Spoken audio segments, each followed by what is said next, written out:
avec Romain Desarbres. Bonsoir Romain. Bonsoir Olivier, bonsoir Monsieur le Ministre. Avant même l'after, tout d'abord, une dernière information qui nous est parvenue par Twitter. Le tweet de Dominique de Villepin qui dit « J'ai la ferme intention d'incarner mon projet à la présidentielle de 2012 ». Comment est-ce que vous accueillez ce qui apparaît comme une déclaration de candidature? Écoutez, on verra jusqu'où tout ceci ira, parce qu'il y a beaucoup de candidats 13 mois avant. C'est sur la ligne d'arrivée, sur la ligne de départ de la présidentielle, il y a toujours moins de personnes qu'il y en a 13 mois avant. Mais seulement, je redis juste une chose, nos électeurs ne veulent pas de la division et nos électeurs sanctionnent toujours fortement ceux qui sont dans des positions de division. On a besoin de rassemblement et on a besoin d'unité. Et si nos électeurs n'aiment pas cela, c'est simple. C'est tout simplement parce que nous avons payé un dû plus important que d'autres. 81, 88, 95, ça aurait pu nous coûter cher. Et donc, on ne peut pas se permettre le luxe de la division. Sauf que... Et en plus, moi je le dis, Dominique de Villepin a été longtemps membre de l'UMP, j'étais secrétaire général. Je pense qu'il ne faut pas qu'on se trompe, il ne faut pas qu'on se trompe d'adversaire.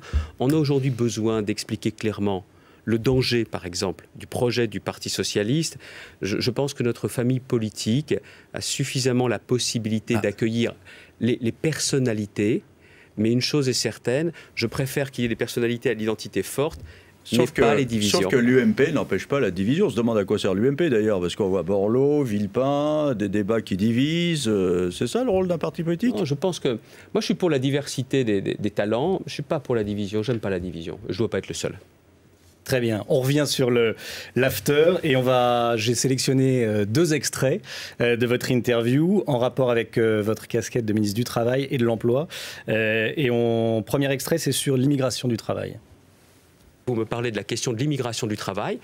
Aujourd'hui, de la réduire, je pense que c'est tout à fait possible parce que ma nécessité première, c'est celle-ci, de donner davantage d'emploi et de travail à ceux qui sont sans emploi aujourd'hui.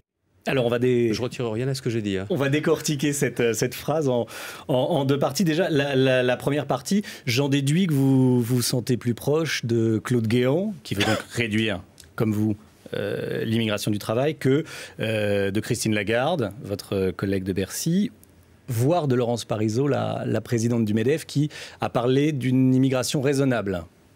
Oui, mais l'immigration raisonnable, ça peut être un niveau inférieur à celui qu'on connaît aujourd'hui. Et ça sera bon pour l'économie ? Moi, je vous dis, de quoi on a besoin dans l'économie?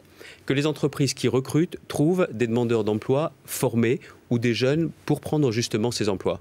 Et moi, aujourd'hui, dans ce que je dois faire dans nouvelle approche de l'emploi, c'est justement de rapprocher les deux. Vous voulez un exemple? Vous prenez notamment, je suis chaque semaine dans ce qu'on appelle un service public de l'emploi qui réunit tous les acteurs de l'emploi. Et je prends les 5 ou les 10 métiers en tension, c'est-à-dire ces métiers pour lesquels on cherche des demandeurs et qu'on n'arrive pas à trouver. Il y a la restauration, il y a parfois, bien souvent, la maintenance industrielle. Je me souviens en Picardie, c'était de la maintenance industrielle pour laquelle on avait des problèmes de recrutement. Et moi, mon rôle, c'est de prendre les demandeurs d'emploi et de les former, mais attention, beaucoup plus vite. Et vous savez pourquoi c'est trop long aujourd'hui? C'est parce que la connaissance dans le bassin d'emploi, elle se fait sur le terrain. Et les décisions sont prises où? Au niveau régional ou au niveau national. C'est pour ça que ça ne marche pas assez vite. Et je pense qu'aujourd'hui, mon enjeu, c'est celui-ci. Oui, au nom du bon sens aussi. Plusieurs études, une dernière de l'OCDE, montrent que l'immigration peut être un facteur de croissance. Vous y croyez ou pas? Disons les choses aussi clairement, dans des pays qui rencontrent de vrais problèmes de natalité. La France, aujourd'hui, est l'un des pays en Europe, tant mieux, il faut absolument que ça continue. Et il faut fortifier notre politique familiale, est un pays qui d'ailleurs ne connaîtra pas les difficultés, par exemple, de nos voisins allemands. Et d'ailleurs, c'est un atout pour qu'à la fin de cette décennie, c'est ma conviction, on puisse faire la course en tête en Europe, entre autres. Donc vous ne pouvez pas comparer un pays qui a une très forte natalité comme nous et des pays qui ont des problèmes de natalité sans pareil.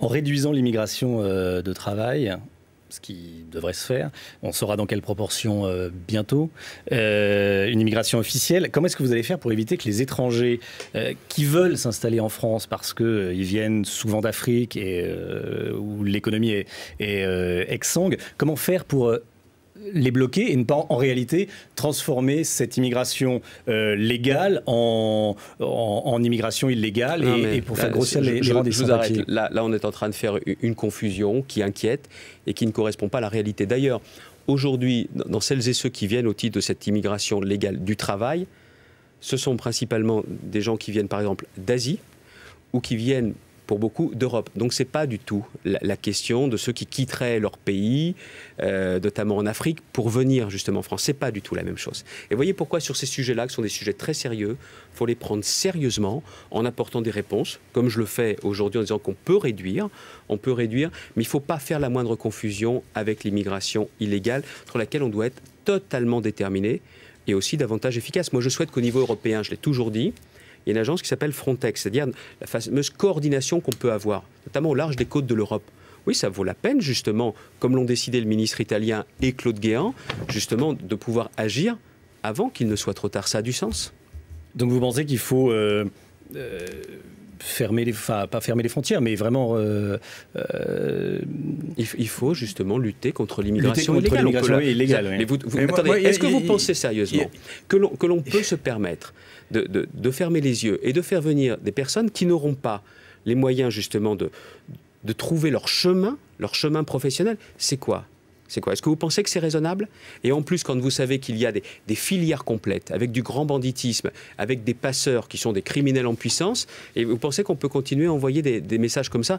Il faut être intransigeant avec cette immigration illégale, parce que derrière, les principales victimes sont ceux à qui on fait naître des espoirs. Sur ces questions-là, est-ce que vous trouvez que votre parti, votre famille politique, l'UMP, a plutôt diviser ou rassembler les Français? Non, je pense que sur ces questions de lutte contre l'immigration clandestine, on a toujours été déterminés et qu'on voit bien aussi que par rapport à un certain nombre de bouleversements qu'il y a dans le monde, notamment au Maghreb, il faut bien intégrer tout cela.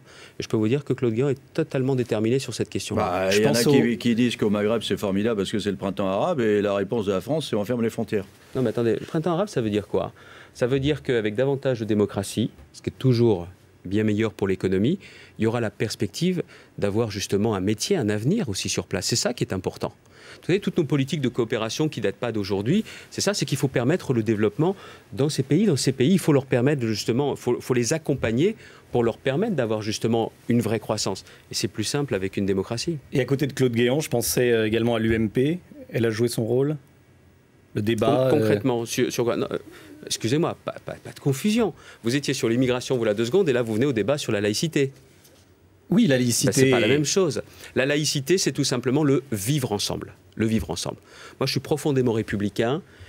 Liberté, oui. Égalité, oui. Égalité des droits, égalité des chances. Fraternité, c'est la solidarité. Et la laïcité. La laïcité, c'est ce qui vous permet, quelle que soit votre confession, quelle que soit votre religion, votre foi, de pouvoir faire vivre ensemble ceux qui sont en France. C'est ça qui est important. Et est-ce que, justement, ces questions-là doivent être occultées? On aurait peur de ne pas y toucher? Non, il faut les traiter. Très bien. Bien, merci Xavier Bertrand d'avoir été avec nous ce soir. Dans un instant, le journal de 20h avec Marc Hautement. Très bonne soirée à tous.